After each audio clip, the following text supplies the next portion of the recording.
მისის პოზიციებში, ასე ვთქვათ, აშკარად არის გარკვეული შეუთანხმებლობა თქვენი აზრით ეს რამ გამოიწვია და როგორ ხსნით თქვენ გადაწყვეტილებას, რომ კანონს მაინც მიიღებთ? ხო, უპირველეს ყოვლისა, ფაქტია, რომ ორი მიდგომა, ის მიდგომა, რომელიც ვენეციის კომისიას აქვს და ის მიდგომა, რომელიც ჩადებული იყო თავისი არხში ევროკავშირის კომისიის რეკომენდაციებში, ერთმანეთს ეწინააღმდეგება. დღეს მართალი იყო განცხადება ევროკავშირის დელეგაციის წარმომადგენლების მხრიდან, რომ ევროკომისია ეთანხმება ვენეციის კომისიას, მაგრამ ასე მარტივად არ არის საკითხი და რა თქმა უნდა, ახლა არ არის ისეთი საკითხი, რომელზეც ესე სიტყვებით, განცხადებებით შეიძლება საქართველოს პარლამენტი იქნება თუ საქართველოს საზოგადოება ხან იქით ერთ მხარეს გაწიონ, ხან მეორე მხარეს. საქმე არის რაში, რომ თავად ეს ასე ვთქვათ გაუგებრობა უპირველეს ყოვლისა გამოიწვია თავად ევროკომისია. ეს უნდა აღიარონ უპირველეს ყოვლისა. იმ ჩანაწერით, რომელიც ეხება დეოლიგარქიზაციას, რომელიც საქართველოსთან მიმართებით, როდესაც ჩვენ ვკითხულობთ, რა არის ამაში ნაგულისხმობები, ვერავის ვერ ამბობდა, მაგრამ იყო გააჩინა ბუნდოვანება, ამ ბუნდოვანებას მოჰყვა შემდეგ ევროპარლამენტის რეზოლუციები, სხვა ევროპარლამენტარის განცხადებებისაც, შემდეგ ევროკომისიის წარმომადგენლები გვეუბნებოდა, ჩვენ პასუხისმგებლობას არ ვიღებთ ამ განცხადებებზე, ისინი არიან პოლიტიკოსები და ამბობენ, რაღაც გვარებს ასახელებენ, ასე ვთქვათ, ოლიგარქების და ასე შემდეგ. ანუ ფაქტობრივად ჩვენ აღმოჩნდით სიტუაციაში, რომ ერთის მხრივ დეოლიგარქიზაცია როგორც რეკომენდაცია ჩაიწერა, სადაც ევროკომისია არაფერს არ განმარტავდა და მეორეს მხრივ ევროპარლამენტარების ხელით თუ პირით ხან ბიძინა იმაშვილზე ამბობდნენ, რომ ის უნდა იყოს ამისი ობიექტი და ხან რას ამბობდნენ, ხან რას. ამიტომ ასე ქვეყნის მიმართ მოპყრობა არ შეიძლება. ჩვენ გვახსოვს, რომ დეოლიგარქიზაციაზე აი კონკრეტული ავტორიც ევროპარლამენტარი, რომ დებიძინიზაცია უნდა იყოს ჩაწერილი და ანუ ეხა რა გამოდის, რომ საერთოდ ეს კანონი არ არის საჭირო და ევროკავშირის უკანონია. ამიტომ ვამბობ, რომ ასეთი განცხადებები, რომ ჩვენ არ გულისხმობთ პერსონალს და აი ვენეციის კომისიის დასკვნას ვიზიარებთ, არასერიოზულია. მაშინ, როდესაც თავად ევროპარლამენტის წარმომადგენლები აკეთებენ ზუსტად ასეთ განცხადებებს, დებიძინიზაცია და ასე შემდეგ, კეთილი ინებობს მათ შორის ევროკომისიამ თუ ევროკავშირის წარმომადგენლებმა საქართველოში დელეგაციამ გაემიჯნონ მაშინ ამ განცხადებებს. თქვან, რომ ისინი არ ეთანხმებიან ასეთ მიდგომებს, ემიჯნებიან ამ განცხადებებს და ემიჯნებიან პერსონალურ მიდგომებს, მაგრამ ასე სიტყვებით თამაში, რომ თან არც უნდათ რომ ევროპარლამენტარზე რაღაც ზედმეტი სიტყვა თქვან, ძვირი სიტყვა თქვან და თან ამავე დროს მეორე თქვა სისტემურ მიდგომას თითქოს უჭერენ მხარს, ასე არ გამოვა. და მეორე საკითხი, მეორე რაც შეეხება სერიოზულ მიდგომებს, რატომ მოუწოდე მე ევროკომისიას მათ შორის, რომ როდესაც კანდიდატის სტატუსის მინიჭების საკითხი იყო, ყველას გვახსოვს, ხომ პირდაპირ ეთერში უყურებდით, ევროკომისიის პრეზიდენტმა თქვა, რომ უკრაინასთან დაკავშირებით შეაქვა უკრაინა ამ კანონისთვის ერთი და მეორე მოუწოდა ამ კანონის იმპლემენტაციისთვის. და მათ შორის რეკომენდაცია, რომელიც უკრაინის მიმართ არის ჩაწერილი, ერთ-ერთი პუნქტი ეხება ამას, რომ აი ეს კანონი რომ გაქვთ მიღებული, მისი იმპლემენტაცია განახორციელოთ. და ეს კანონი არ არის ჩვენთან, რაც მეორე მოსმენით მივიღეთ გუშინ და ეხლა ეს ამიტომ ჩვენ ვითხოვთ კეთილსინდისიერ მიდგომას საქართველოს მიმართ და სამართლიან მიდგომას საქართველოს მიმართ. ჩვენ ვთქვით, რომ ერთი რომ კანდიდატის სტატუსის ანმონიჭებით ეს იყო უსამართლო გადაწყვეტილება და მეორე უსამართლობა არის აქაც. როგორ გამოდის, რომ თუ კი უკრაინას ეუბნებიან, რომ კანონი სწორია, მიიღე, სხვათა შორის უკრაინასთან დაკავშირებით დასკვნა დაიდო ეხლა იგივე დასკვნა არის სიტყვასიტყვით, ხო, ანუ იმიტომ ერთი და იგივე კანონს ეხება, ხო, იგივე დასკვნა არის, აი ვნახოთ უკრაინა გააუქმებს თუ არა ამ კანონს და ევროკავშირი მოსთხოვს თუ არა ამ კანონის გაუქმებას. ჩვენ თუ გვეუბნებიან, რომ არ მიიღოთ ეს კანონი, ეს ხო ავტომატურად ნიშნავს, რომ უკრაინას მაშინ უნდა უთხრან, რომ გააუქმონ ეს კანონი, ხო? მაშინ მოდით ასე ვიმშელოთ. თავი არგუმენტია ახლა ვენეციის კომისიის დასკვნა, ისინი ამბობენ, რომ აი ვამბობდით თავიდანვე, რომ არ უნდა ყოფილიყო და უშუალოდ არ უნდა ყოფილიყო უნივერსალური მიდგომა და უკრაინული კანონი არ უნდა გადმოგვეყო. ახლა ასე ვთქვათ, გაიმყარეს პოზიციები, შეიძლება ასე მივიღოთ ეს დასკვნა. უბრალოდ საქმე ისაა, რომ ჩვენ ყველასგან, ოპოზიციისგან, ევროკავშირისგან ვითხოვთ სერიოზულ და კეთილსინდისიერ და სამართლიან მიდგომას საქართველოს მიმართ. არ შეიძლება ასე ქვეყანა, ასე ვთქვათ, ათამაშო, ხან უთხრა დეოლიგარქიზაცია, თქვა რომ უკრაინული კანონი კარგია, საქართველოს მიყვეს ამ მაგალითს, მე თქვა რომ არა შეიძლება სხვა მიმართულება იყოს, უნდა ჩამოყალიბდნენ. მაგრამ 24-ში არის პირველი ზეპირი მოხსენება, ხელისუფლებას ნათქვამი აქვს, რომ თვის ბოლომდე უკვე ყველა რეკომენდაცია იქნება შესრულებული. ეს იმას ნიშნავს, რომ ეს კანონი მესამე მოსმენითაც იქნება მიღებული. თავისთავად და ჩვენ ვთქვით, რომ ამოქმედება იქნება 2024 წლის მარტიდან, ამიტომ საკმარისი დრო არის მათ შორის, რომ ევროკომისიამ ამ საკითხთან დაკავშირებით საკუთარი პოზიცია დააფიქსოს. სხვათა შორის, ერთი საინტერესო მომენტი რა არის და რატომ ამბობთ, რომ ეს პუნქტი უნდა იქნას შეცვლილი ან ამოღებული, ვინაიდან თავად ეს ტერმინი დეოლიგარქიზაცია თავის თავში გულისხმობს უკვე პერსონიფიცირებულ მიდგომას, ამას დაემატა მათ შორის ევროპარლამენტარების ზოგიერთი განცხადებები. თუ კი ნახავთ ჩვენ ვენეციის კომისიას, რომელიც საუბრობს მათ შორის სისტემურ მიდგომაზე, ხომ რაზე საუბრობს იქ? რამდენიმე პუნქტი საკითხი აქვს. მაგალითად საუბრობს სასამართლო რეფორმაზე. სასამართლო რეფორმა 12 პუნქტში მესამე პუნქტად ისედაც არის მითითებული. ანტიკორუფციულ საკითხებზე იქვე არის 12 პუნქტში სხვა პუნქტში მითითებული. არის მაგალითად ფულის გათეთრების საკითხები, ორგანიზებული დანაშაული 12 პუნქტიდან ერთ-ერთია. ანუ ეს სისტემური რეფორმის საკითხები ისედაც არის სხვაგან გაწერილი 12 რეკომენდაციაში და ისედაც წარმოადგენს რეფორმების საკითხს. შესაბამისად, თუ კი წერთ ცალკე სპეციფიურად ერთ წინადადებას დეოლიგარქიზაცია, ეს თავის თავში რა თქმა უნდა ყველა კეთილსინდისიერი განმარტებით ნიშნავს, რომ გულისხმობდა პერსონიფიცირებულ მიდგომას და თუ კი შეიცვალეს ეს აზრი და იზიარებენ ახლა ვენეციის კომისიის მიდგომას თუ სხვა მიდგომებს, მათ შორის ჩვენ მიდგომებს თუ გავიხსენებთ თავიდან რა დისკუსია იყო, ჩვენც ამაზე ვსაუბრობდით, მაშინ ეს პუნქტი ამოღებული იყო სისტემურ რეფორმებს, რაც შეეხება ჩვენ ამას ისედაც ვახორციელებთ და მათ შორის 12 პუნქტის ოპოზიციის გეგმაზეც ვილაპარაკოთ, იმიტომ რომ მათთვის ახლა ეს საკითხი არის მნიშვნელოვანი, გარკვეული ხელჩასაჭიდი, ისინი ამბობენ, რომ თქვენ ამ კანონს მიიღებთ იმისთვის, რომ გააგრძელოთ საბოტაჟი კანდიდატის სტატუსის და პირდაპირ პარალელს ავლებენ მათ მიერ ასე შეფუთულ რუსულ კანონთან, ისინი ამბობენ, რომ თქვენ პირისპირდებით შეგნებულად ევროკომისიის ასე ვთქვათ სურვილებს და გადაწყვეტილებებს იმისთვის, რომ ჩააგდოთ კანდიდატის სტატუსი. ეს შექმნის თუ არა პრობლემას ახლა ეს გასაგებია, რომ სიტყვიერი სპეკულაცია, მაგრამ შეიძლება თუ არა რაღაც პროტესტი მოყვეს ამ. არა, პრობლემას რა თქმა უნდა არ შეგვიძლია, მაგრამ რაც შეეხება ოპოზიციას და საბოტაჟი ისეთი უნდა ისინი ვაწყობენ, უკვე აღარცერიდებიან, ღიადაც კი საუბრობენ, ამას წინ ლელოს წარმომადგენლები გერმანიაში იყოფებოდნენ და შეხვედრები ჰქონდათ, მათ შორის ბუნდესტაგში შეხვედრები და პირდაპირ ღიად საკუთარ Facebook გვერდზე განცხადებები დადეს შეხვედრებთან დაკავშირებით, რომ მათ საუბარი ჰქონდათ თუ რამდენად მძიმე სიტუაციაა საქართველოს, რამდენად ასე ვთქვათ ხელისუფლება არის პრობლემური და ყველა ეს საკითხი ღიად ჰქონდათ გამოდანი, რასაც შიგნით საუბრობდნენ. ჩვენ ხო გვიმტკიცებენ, რომ დადიან ევროპის სხვადასხვა ქალაქებში თუ დედაქალაქებში იმისთვის, რომ ასე ვთქვათ რეკლამა გაუწიოს საქართველოს და დაარწმუნონ პარტნიორები, რომ საქართველოს მისცენ კანდიდატები და პირდაპირ ჩვენ ვამბობდით, რომ სინამდვილეში დახულკას მიღმა ისინი მათ დარწმუნებას კი არ ცდილობენ, პირიქით გადარწმუნებას ცდილობენ, იმით რომ ამბობენ, რომ საქართველოში არის აუტანელი სიტუაცია, მძიმე სიტუაცია და ასე შემდეგ და თვითონვე ამტკიცებენ ახლა საჯაროდ, როდესაც აცხადებენ, რაზე ქონდათ საუბარი. ხალხი მაინც იმსახურებს სტატუსს, ამას ხომ მიაყოლება ასოცირების კომიტეტის სხდომაზეც, ხო? აი ანი წითლიძეს მთელი მოხსენების შემდეგ ბოლოში თქვა რომ იმსახურებს კანდიდატის სტატუსს და ზოგადად ასოცირების კომიტეტის სხდომაც რო გავიხსენოთ, ანუ რა მოლოდინი უნდა ქონდეს ზოგადად საზოგადოებას კანდიდატის სტატუსთან დაკავშირებით, იქნება წლის ბოლოს თუ არ იქნება? უპირველეს აქაც ქონდა ევროპარლამენტთან საქმე და შესაბამისად, სამწუხარო არის დამოკიდებულება, რომელსაც ევროპარლამენტის ზოგიერთ პოლიტიკოს აქვს, აქაც ვიხილეთ ჩვენ, არ ვიცი, დამრიგებლური ტონი, манипуляция ფრაზებით, ციტატები ამოგლეჯილი კონტექსტიდან, რა ვიცი, რაღაცნაირი, ესე ვთქვათ, დამოკიდებულება, რომელიც კიდევ ერთხელ ძიმედ გამაცრუებელი იყო. მე დღესაც ვთქვი, რომ მას შემდეგ, რაც სტრასბურგის სასამართლომ გადაწყვეტილება გამოიტანა მიხეილ სააკაშვილთან დაკავშირებით, ჩემი მოლოდინი იყო, რომ ევროპარლამენტის ის წევრები, რომლებიც ასეთ იმ რეზოლუციებს ხარს უჭერდნენ, აინიციირებდნენ, სადაც მიხეილ სააკაშვილის მიმართ წამება და ასე შემდეგ ასეთ საკითხებზე იყო საუბარი, მე მქონდა იმედი, რომ ეს პარლამენტის ეს წევრები, ევროკავშირის პარლამენტის ბოდიშს მოუხდინენ ქართულ ხალხს იმ დეზინფორმაციისთვის, რომელსაც ისინი ავრცელებენ ასეთი მნიშვნელოვანი ინსტრუმენტებით, რასაც ქვია რეზოლუცია.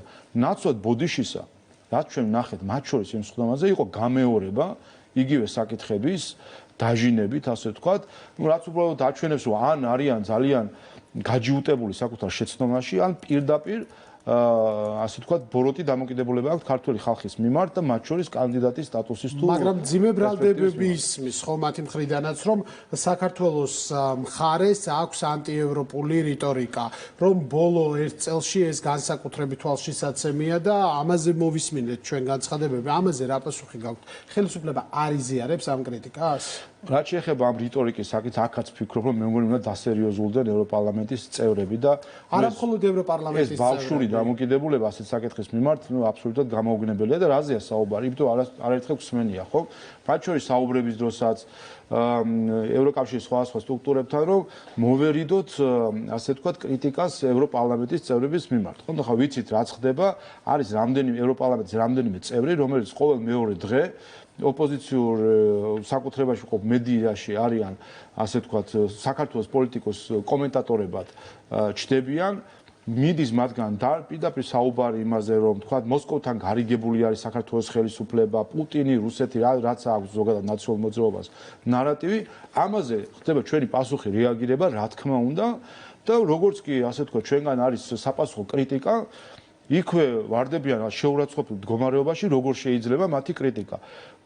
ძალიან ბოდიში მომითხოვია, მაგრამ თუ კი საუბრობთ ჩვენ ევროპულ მიდგომებზე, აქ ესეთი ზემოდან ყურება სხვა ქვეყნის მიმართ, რაც უნდა პატარა ვიყოთ ჩვენ სხვა ქვეყნებთან შედარებით, ზემოდან ყურება სხვა ქვეყნის მიმართ, ეს არ არის ევროკავშირის დამოკიდებულება, ეს ცოტა სხვა დროებს გვაგონებს ჩვენ და ევროკავშირში არიან ისეთი ქვეყნები და ადამიანები წარმოდგენილი, რომლებიც სწორედ იმ სისტემაში გაიზარდნენ და არ ვიცი ხა ეს ნოსტალგიები არის თუ არა, მაგრამ ზემოდან ყურება და ასე დამოკიდებულება რა თქმა უნდა არ შეიძლება ქვეყნის მიმართ და თუ კი ისინი აკრიტიკებენ, ჩვენც ვაკრიტიკებთ და მიიღონ ეს არის ჩვეულებრივი პოლიტიკური დებატის ნაწილი და კეთილი ინებონ და დასრული პოლიტიკოსებებით მოიქცნენ და აიტანონ ეს კრიტიკა. ჩვენ ახლა საუბრობთ ევროპელი პოლიტიკოსების საჯარო განცხადებებზე, მაგალითად ასოცირების კომიტეტის სხდომაზე გამართულ დისკუსიაზე, მაგრამ თქვენ ბოლო თვეების განმავლობაში ქონდა ძალიან მაღალი დონის შეხვედრები არაერთ ქვეყანაში გადაწყვეტილების მიმღებ პირებთან, აი ბოლოს მაგალითად საფრანგეთის შემთხვევაში შეიძლება გავიხსენოთ, ეს შეხვედრები დახურულ კარს მიღმაც მიმდინარეობს და ყველაზე საინტერესო ის არის რა განწყობებია, როგორი არის თქვენი მოლოდინი აი ამ საუბრებიდან გამომდინარე და აი ეს ოპოზიციის მიერ ჩადებული ნაღმები თუ ხერ ხდება ამის განეიტრალება მას შემდეგ რაც მიეწოდება თქვენი გუნდის მხრიდან ობიექტური ინფორმაცია. ზოგადად ყველგან არის პოზიტიური განწყობა, რაც ყველგან იგრძნობა, ეს არის რომ გააზრება იმის, რომ შარშან ივნისში მიღებულ გადაწყვეტილება არ იყო სამართლიანი საქართველოს მიმართ, როდესაც სამეულში, უკრაინა, მოლდოვა, საქართველოს სამეულში ამ სამეულის ლიდერი დაიჩაგრა და ლიდერს არ მიენიჭა კანდიდატის სტატუსი და ორ დანარჩენ ქვეყანას მიენიჭა კანდიდატის სტატუსი. დღეს ყველა ამას უკვე აღიარებს, იმიტომ რომ ევროკომისიამაც იანვარში გამოქვეყნებული შეფასებით ეს დაადასტურა, რომ საქართველოს ლიდერი არის ამ სამეულში. ამიტომ ამის გააზრება არის ერთი მხრივ და შესაბამისად ხარდაჭერა კანდიდატის სტატუსისა. გარდა ამისა, რა თქმა უნდა, იქ უფრო სიღრმისეული ცოდნა აქვს მათ შორის საქართველოსთან დაკავშირებით, განსხვავებით კიდევ ერთხელ სამწუხაროდ ევროპარლამენტში მე რაც უსმინე ამ დისკუსიას, იმედგაცრუებული ვარ იმ ზედაპირულობით, რომელიც მე ვნახე ევროპარლამენტის წარმომადგენლების მხრიდან. ძალიან სიღრმისეულად და დეტალურად იციან საკითხები, არის რა თქმა უნდა საკითხები, რომლებიც გარკვეული ნარატივი, რომელიც აქედან მიდის ხოლმე და ამ საკითხებთან დაკავშირებითაც რა თქმა უნდა განმარტებებს ვაძლევთ და ყოველთვის გასაგებია ეს განმარტებები, როდესაც ჩვენ ვაძლევთ. თუნდაც ისევ გავიხსენებ ამ ევროპარლამენტში გამართულ შეხვედრას და იქ ფრენებთან დაკავშირებით აბსოლუტურად ზედაპირულად წამოძახებულ ფრაზებს ერთ-ერთი წარმომადგენლისა. ამ საკითხთან დაკავშირებით, როდესაც ჩვენ საუბრობთ ჩვენ პარტნიორებთან, უხსნით მდგომარეობას, ყველას აქვს აბსოლუტურად გაგება ამ საკითხთან დაკავშირებით, ყველას ესმის, რომ გაგება შედეგზე აისახება, იმიტომ რომ ფრენების საკითხი რაც ახლა ახსენეთ, გახდა დემარშის საფუძველი, ხო, როდესაც ეკონომიკის მინისტრს გადასცეს დემარში 27 სახელმწიფო წევრი სახელმწიფოსი.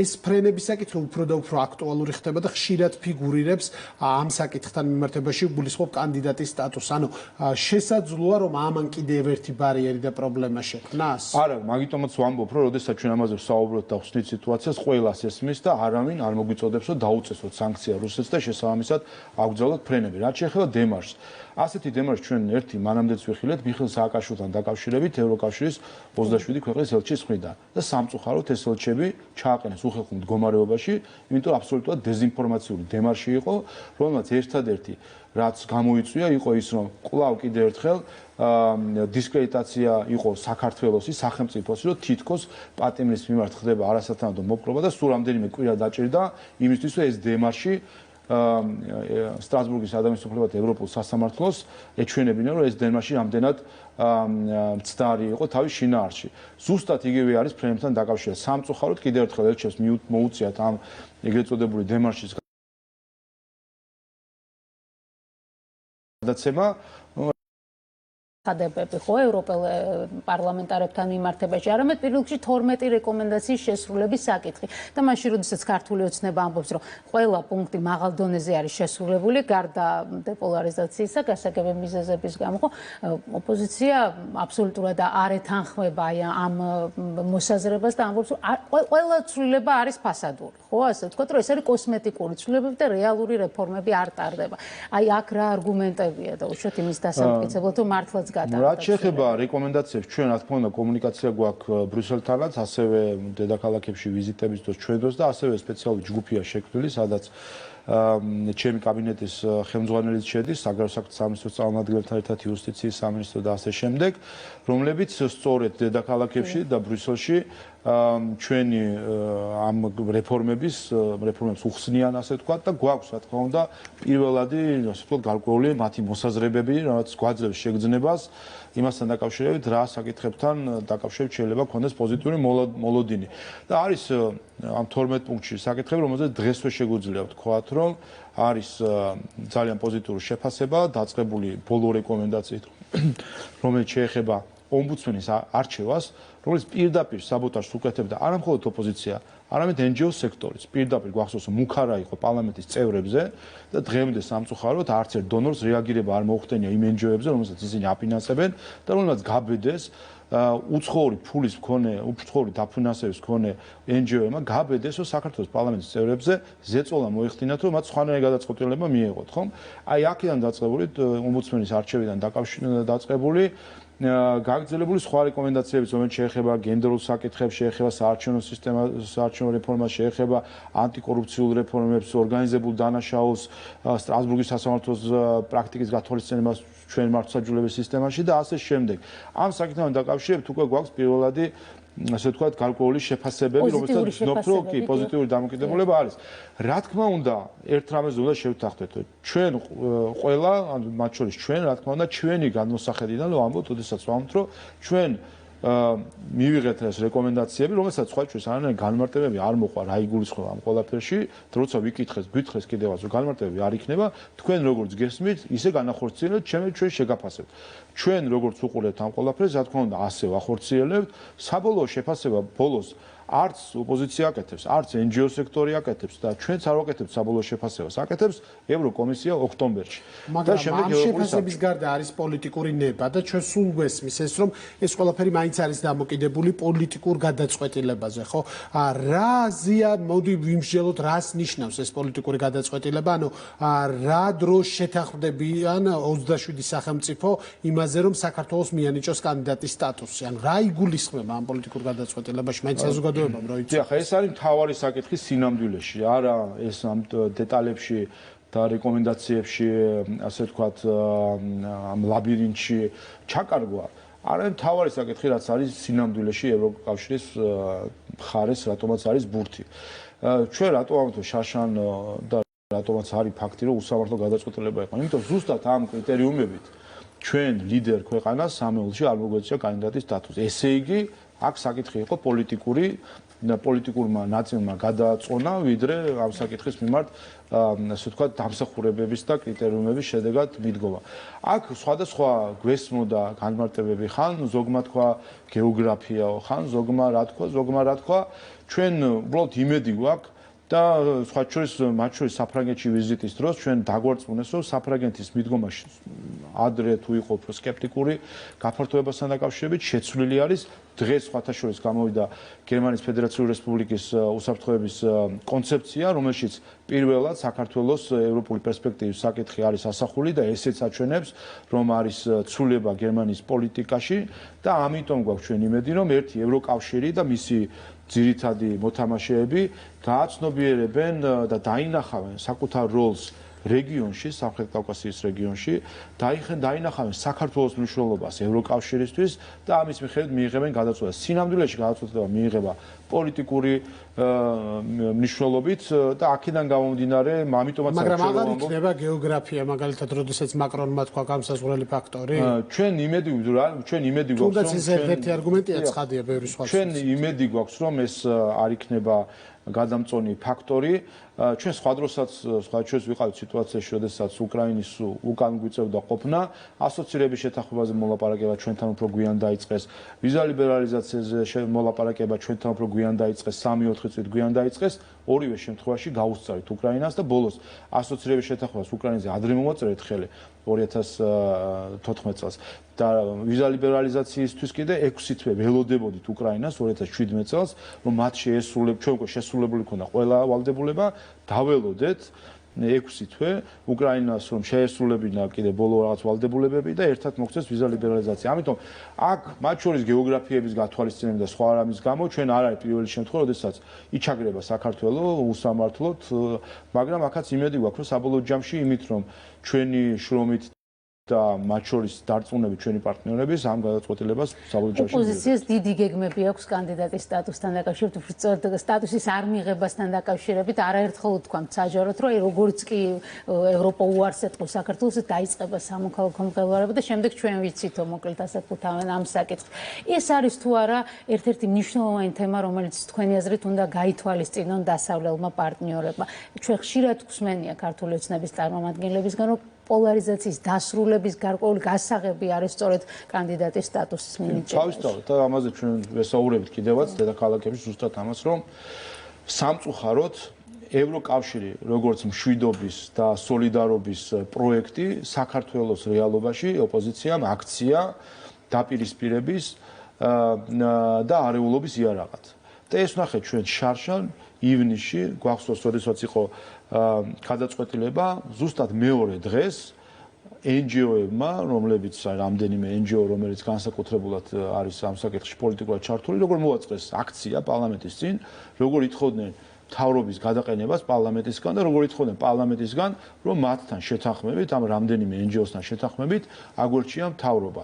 პირდაპირ, ანუ ნაცვლად იმისა, რომ თუნდაც ევროპული პერსპექტივის აღიარება ეზეიმა ამ NGO-ებს, რომლებიც ამტკიცებენ, რომ ევროპულ საქმეს ემსახურებიან, ნაცვლად ამისა, პირდაპირ ეს აიღეს როგორც იარაღი იმისთვის, რომ დაემხოთ ხელისუფლება. და რა თქმა უნდა, ეს იყო პირველი ტესტი და მცდელობა, ასე ვთქვათ, ევროპის საკითხის გამოყენებისა ხელისუფლების შესაძლებლად. და თავისთავად ჩვენ ვხედავთ, რომ ევროკავშირი იქცა ოპოზიციის, რადიკალურ ოპოზიციის და მათთან დაკავშირებული ორგანიზაციების ხელში იქცა იარაღად. და ამიტომაც მნიშვნელოვანი არის, რომ ევროკავშირმაც გააცნობიეროს ეს პასუხისმგებლობა, რომ ამ კიდევ ერთხელ მშვიდობის, სოლიდარობის და კეთილდღეობის პროექტს საქართველოს რეალობაში რადიკალური ოპოზიციური პარტიები იყენებენ როგორც არეულობის. მაგრამ ხელისუფლება თუ მსჯელობს იმაზე, რომ თუ დადგა ნეგატიური შედეგი, ანუ არ იქნება კანდიდატის სტატუსი, თუ არ იქნება, ამ შემთხვევაში რა ბარიერები იქნება და რასთან მოუწევს ხელისუფლებას შეჭიდება? ანუ ამ სცენარზე ფიქრობთ? ჩვენ კიდევ ერთხელ სხვის გადაწყვეტილებებს ვერ განსაზღვროთ. ჩვენ თავარი, ჩვენი სამოსავალი რა არის, რომ ჩვენ ვიყოთ კეთილსინდისიერი ჩვენი მოსახლეობის წინაშე უპირველეს ყოვლისა და ასევე ევროკავშირის წინაშე. ჩვენ ვალდებულებთან დაკავშირებით.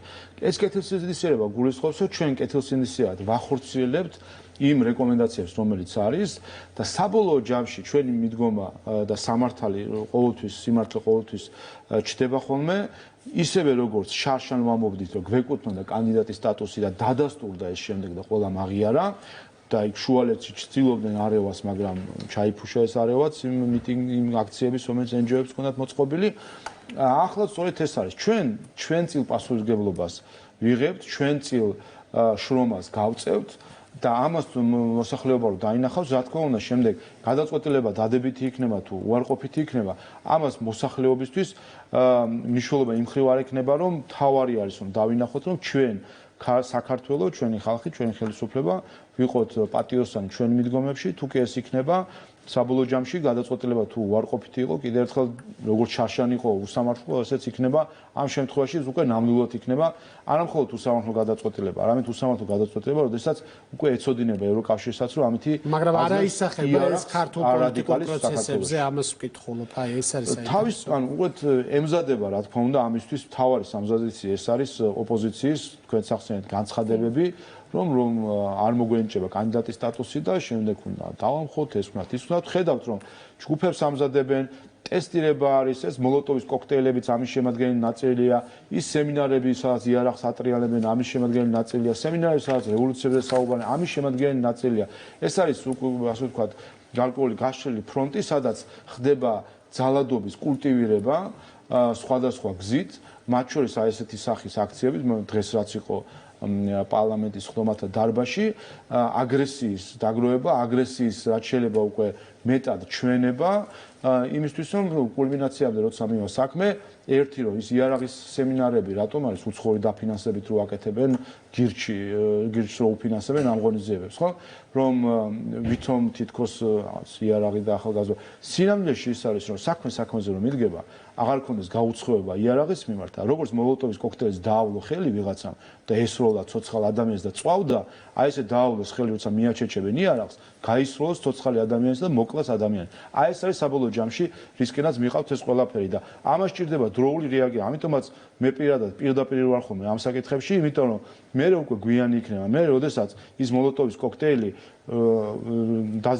მოლოტოვის კოქტეილის დაზიანებული ადამიანი არა მხოლოდ დაზიანებით გამოვა არამედ უარესი შედეგი რო დადგება მე იქნება გვიანი ჩვენი საზოგადოებისთვის და დღეს ვერ არის დრო რომ ყველაფერს დავარქვა თავის სახელით და ამ რადიკალურ ძალებს მათ დამფინანსებელს უცხოეთიდან ვინც არ უნდა იყოს რაც არ უნდა მორიდება გქონდეს პირდაპირ უნდა დავასახელოთ რომ უცხოურ ფულს საქართველოს პოლიტიკაში არაფერი არ ესაქმება უცხოურ ფულს საიდანაც არ უნდა იყოს იქნება ეს ევროპა თუ ამერიკა არაფერი არ ესაქმება საქართველოს პოლიტიკაში და ჩვენ ხედავთ რომ არის გარკვეული სქემები ქართული რადიკალური პოლიტიკური ძალების დაფინანსებისა და ამას ახლავე უნდა შეეშვას ყველა ვინც კი ამ საკითხში არის ჩართული ყველა დონორი ორგანიზაცია. მადლობა ინტერვიუსთვის. წარმატებებს გისურვებთ პარლამენტის თავმჯდომარე შალვა პაპუაშვილი იყო ჩვენი სტუმარი, ახლა კი რეკლამა იმედია. რამდენიმე წუთში დავბრუნდებით ეროვნული ბანკის ხმაურიან თემას განვიხილავთ.